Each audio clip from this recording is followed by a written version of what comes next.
इस कविता का जो विषय है, वो जो शब्द है, असल में उस पर कविताएं नहीं लिखी जा सकती। दुनिया की किसी भी कलम में इतनी ताकत नहीं है कि वो माँ पे कविताएं लिख सके। मैं तो बहुत छोटा कलमकार हूं, मैं माँ पे क्या कविताएं लिखूंगा। मैंने एक कविता सिर्फ ये लिखी है कि जब माँ हमारे पास होती है तब शायद उसके होने का एहसास नहीं होता। जब माँ नहीं होती तब जिंदगी क्या होती है, बस मैं ये कहना चाहता हूँ। तब आप सुने उस कविता को। बहुत छोटी सी कहानी उस कविता के शुरू में कहता हूँ। एक जंगल में एक संगीतकार मृदंग बजाता था। मृदंग ढोलक की तरह एक वाद्य को कहते हैं। और जब मृदंग बजाता तो एक बकरी का बच्चा वहां रोज आके खड़ा हो जाता।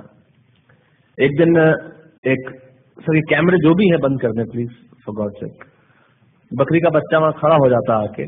तो मृदंग जो बजाता था संगीतकार, उसने उस मेमने से एक दिन पूछ लिया कि यार तुझे क्या मेरा सुर, मेरी ताल, मेरी लय बहुत अच्छी लगती है जो तू रोज यहाँ चला आता है। वो बोला मैं नहीं जानता कि आप क्या बजाते हैं, न मुझे सुर की समझ, न ताल की समझ, न लय की समझ।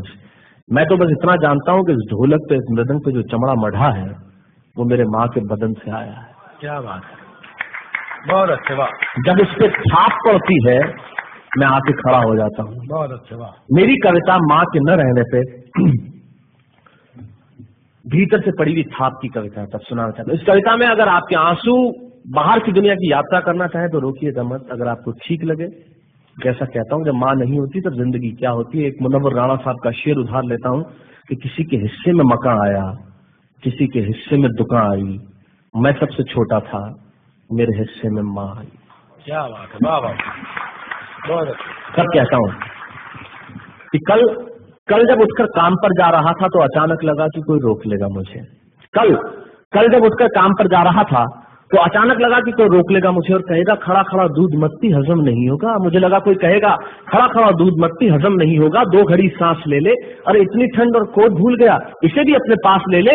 मन में सोचा माँ रसोई से बोली होंगी जिसके हाथों में सना आटा होगा।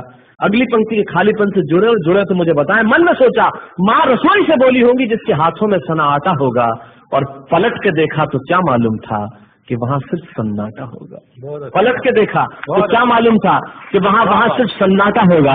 अरे अब हवाएं ही तो बात करती हैं मुझसे। जब कोई नहीं होता तब अंतरिक्ष बात करता है, निर्वात बात करता है, वैक्यूम बात करता है। तब कहता हूँ अरे अब हवाएं ही तो बात करती है मुझसे। लगता है जब जाऊंगा किसी खास काम से तो कोई कहेगा दही शक्कर खा ले बेटा, अच्छा शगुन होता है। कोई कहेगा गुड़ खा ले बेटा, अच्छा शगुन होता है। पर मन इसी बात के लिए तो रोता है कि सब कुछ है माँ, सब कुछ, जिस आजादी के लिए तुझसे मैं सारी उम्र लड़ता रहा। आपने अपने बचपन में देखा होगा, माए हमें टोकती है, यहाँ मत जा, वहां मत जा, ये मत कर, वो मत कर। तब हम आजाद होना चाहते हैं और आजादी की कीमत कितनी बड़ी देनी पड़ती है। अगर कम शब्दों में मैंने ठीक बात कह दी हो तो इसका एहसास मुझे जरूर कराइएगा कि सब कुछ है माँ, सब कुछ, जिस आजादी के लिए तुझसे मैं सारी उम्र लड़ता रहा वो सारी आजादी मेरे पास है। फिर भी न जाने क्यों दिल की हर धड़कन उदास है। कहता था ना तुझसे मैं वही करूंगा जो मेरे जी में आएगा, और आज मैं वही सब कुछ करता हूं जो मेरे जी में आता है। बात ये नहीं है कि मैं जो चाहूं कर लूं, मुझे कोई रोकने वाला नहीं है। बात है तो इतनी सी कि सुबह देर से उठूं ना तो कोई टोकने वाला नहीं। बहुत अच्छे, वाह वाह, बहुत अच्छे, वाह वाह वाह। बात है तो इतनी सी कि सुबह देर से उठूं ना तो कोई टोकने वाला नहीं है। रात को देर से लौटूं तो कौन नाराज होगा भला, कौन कहेगा बार बार कि अब कहाँ चला। आप ही की जिंदगी के कुछ दृश्य चुराता हूँ, आप ही को सौंपता हूँ। रात को देर से लौटूं तो कौन नाराज होगा भला, कौन कहेगा बार बार कि अब कहाँ चला। दोस्तों के साथ घूमने पर उल्हाने कौन देगा, मेरे वो तमाम झूठे बहाने कौन देगा। सच कहा था, गम की चोटें जख्मों पे फौलाद से ज्यादा क्या होगी, और माँ की दौलत दुनिया में औलाद से ज्यादा क्या होगी। तब कहना चाहता हूँ कि रात को देर से लौटूं तो कौन नाराज होगा भला, कौन कहेगा बार बार कि अब कहाँ चला। दोस्तों के साथ घूमने पर उल्हाने कौन देगा, मेरे वो तमाम झूठे बहाने कौन देगा। कौन कहेगा कि इस उम्र में क्यों परेशान करता है, हाय राम ये लड़का क्यों नहीं सुधरता है।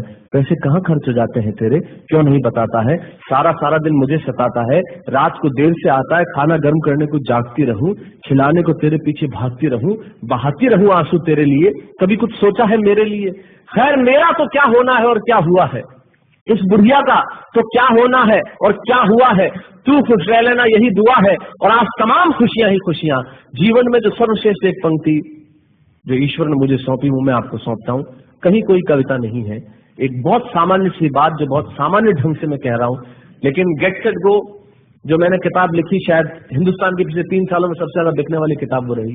14 भाषाओं में उसका अनुवाद हुआ। वाह में मैं रोज टीवी पे बोलता हूँ, मेरे लाखों लफ्ज कुर्बान करता हूँ सिर्फ उस एक पंक्ति पे जो ईश्वर ने मुझे सौंपी, और कहीं कोई कविता नहीं है, आप ही का भाव आपकी उठा को सौंपता हूँ और देता हूँ, और जिस विश्वास के साथ मैंने लिखा उस विश्वास के साथ आपको देता हूँ कि मेरा तो क्या होना है और क्या हुआ है, इस बुढ़िया का तो क्या होना है और क्या हुआ है, तू खुश रह लेना यही दुआ है, और आज तमाम खुशियां ही खुशियां। गम ये नहीं है कि कोई ये सब खुशियां बांटने वाला होता, पर कोई तो होता जो गलतियों पे डांटने वाला होता। बहुत अच्छे, वाह वाह वाह वाह, बहुत अच्छे, वाह। गम ये नहीं है कि कोई ये सब खुशियां बांटने वाला होता, और कोई तो होता जो गलतियों पे डांटने वाला होता। और अंतिम पंक्तियां देता हूं कि तू होती ना तो हाथ फेरती, कभी सर पर या हल्के से बाम लगाती, आवाजें दे देकर सुबह उठाती, दिवाली पे टीका लगाकर रुपए देती और कहती बड़ों के पांव छूना आशीर्वाद मिलेगा, कपड़े मत फाड़ना, अगला कपड़ा अगली दिवाली को सिलेगा। बहन को सताता तो तू चांटे मारती, बीमार पड़ता तो रो रो के नजरें उतारती, परीक्षा से आते ही खाना खिलाती, पिता की डांट का डर दिखाती, फिर पिता की डांट से तू ही बचाती, इसे नौकरी मिल जाए, ये तरक्की करे, दुआओं में हाथ उठाती, और तरक्की के लिए वतन छोड़ देगा। ये सुन के दरवाजे के पीछे चुपके चुपके आंसू बहाती, सब कुछ है माँ, सब कुछ, आज तरक्की की हर रेखा तेरे बेटों को छू के जाती है, पर माँ हमें तेरी बहुत याद आती है। बहुत